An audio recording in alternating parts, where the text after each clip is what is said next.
আপনারা কেমন আছেন সবাই? আলহামদুলিল্লাহ আলহামদুলিল্লাহ।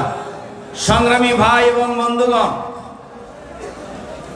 আমরা সবাই জানি দীর্ঘ 16 বছর বাংলাদেশের একটি ফ্যাসিবাদী শাসন চালু ছিল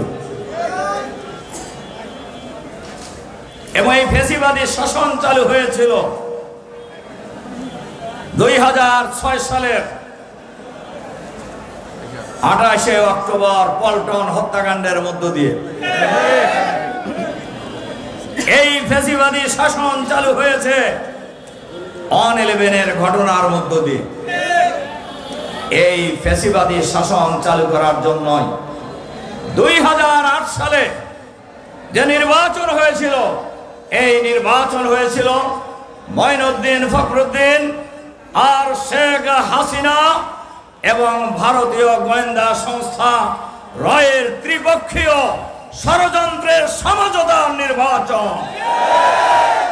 সেই নির্বাচনেও উল্লাপাড়ার জনগণ রফিকুল ইসলাম খানের দাঁড়িপাল্লায় ভোট দিয়েছিল, কিন্তু আমাদের রেজাল্ট ওই দিন ছিনিয়ে নেওয়া হয়েছিল গভীর রাতে। অন্যরাও প্রার্থী ছিল, কারো কারো জামানত বাজেয়াপ্ত হয়েছে। এটা সবাই জানে, উল্লাপাড়ার লোকদের কারোরই অজানা নয়। 2008 সালের 29শে ডিসেম্বর এই ষড়যন্ত্রের নির্বাচনের পর 2009 সালে শেখ হাসিনার নেতৃত্বে সরকার গঠন করে আওয়ামী লীগ। এটা আসলে আওয়ামী লীগের সরকার ছিল না, এটা ছিল ভারতীয় একটি অঙ্গ সংগঠনের সরকার। ওখান থেকে যা হুকুম আসতো তাই তারা করত। তাদের প্রধান, আজকে বেশি বক্তব্য রাখবো না, আজকে বক্তৃতার টাইমও নাই, তার কারণ আমাদের আজকের প্রোগ্রাম মেইন হলো গণমিছিল। বক্তৃতা করবো ইনশাআল্লাহ সরকারি কলেজ মাঠে ইনশাআল্লাহ। আপনাদের অনেক কথা শোনাবো। তো আমি যে কথা বলতেছিলাম, কি বলতেছিলাম যেন, সরকার গঠন করার পর থেকেই আমি 1-2 মিনিটে একটা ইনফরমেশন আপনাদের দিয়ে যাই।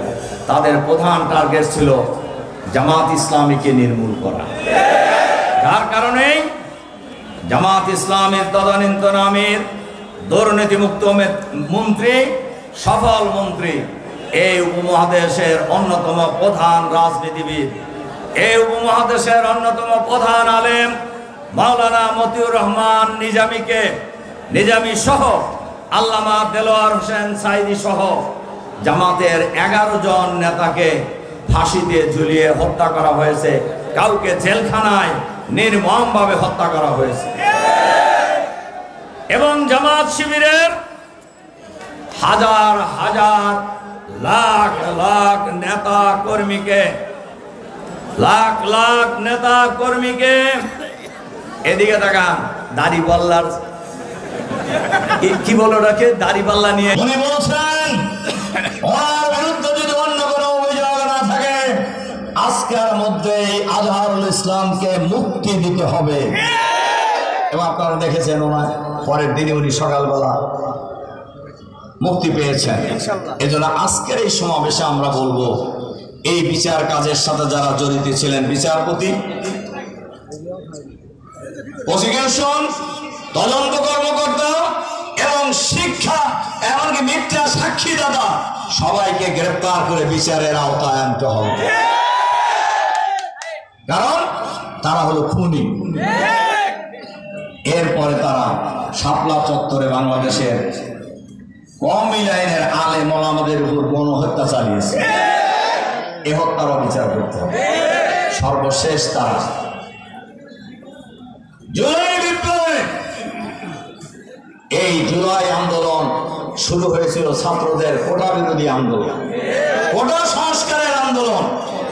এই আন্দোলন সরকার পতনের আন্দোলন ছিল না, কিন্তু ফ্যাসিবাদের যারা বৈশিষ্ট্য, তাদের বিরুদ্ধে কোনো কথাই তারা সহ্য করতে। কাজে কোটা সংস্কার 1 মাসের ব্যবধানে প্রায় 2000 মানুষ জীবন দিয়েছে।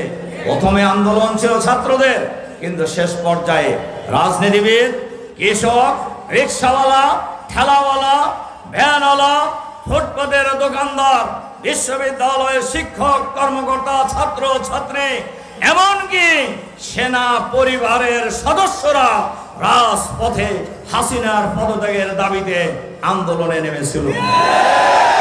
এরা কোনো দলের আন্দোলন ছিল না।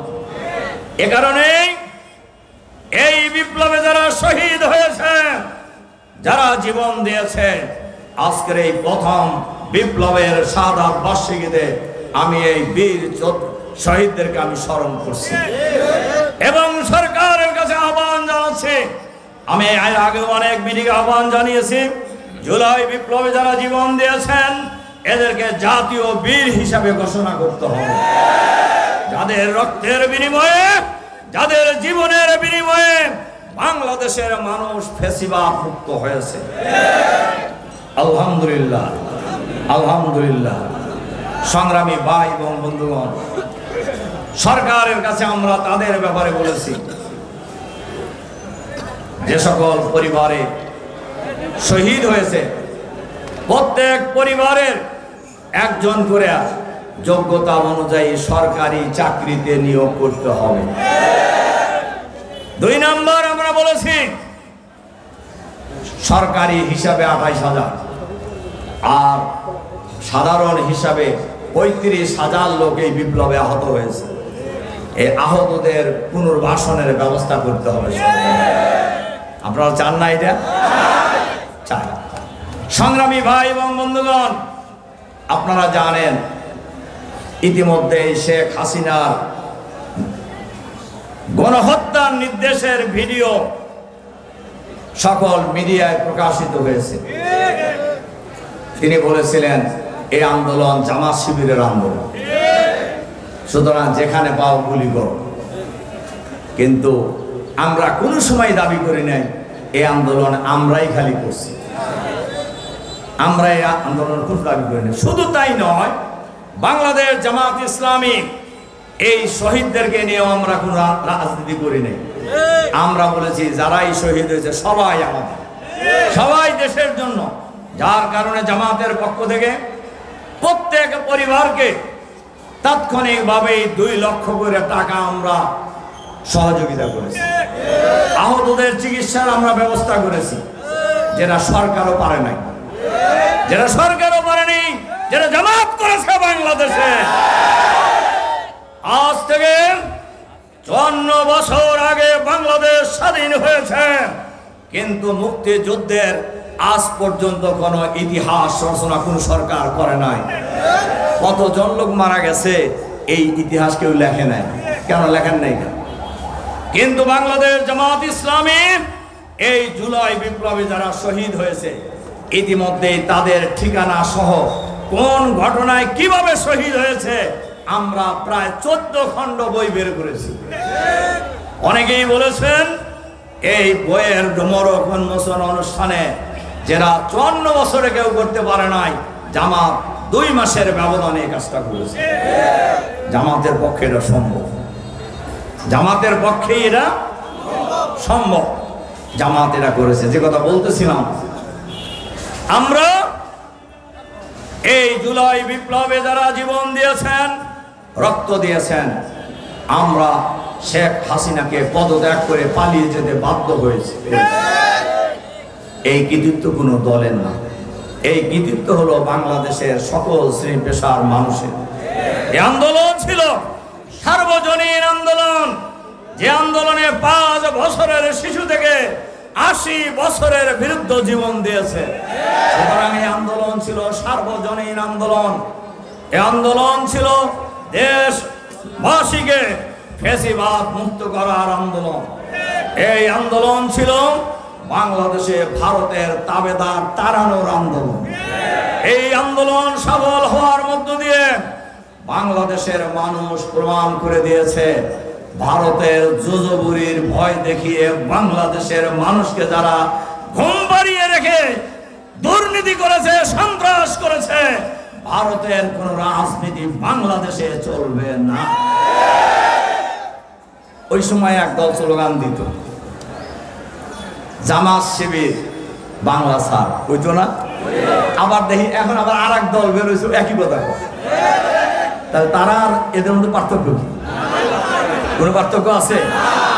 আমরা বলি, আমি খুব সিম্পল কথা বলে দেই, বাংলা কারুর বাপ দাদার না। এই বাংলাদেশ কোন বাবার দেশ নয়, এই বাংলাদেশ কোন পরিবারের দেশ নয়, এই বাংলাদেশ 18 কোটি মানুষের বাংলাদেশ। এই বাংলাদেশ কিভাবে পরিচালিত হবে এটা নির্ধারণ করবে বাংলাদেশের 18 কোটি মানুষ। 5ই আগস্ট বিপ্লবের পরে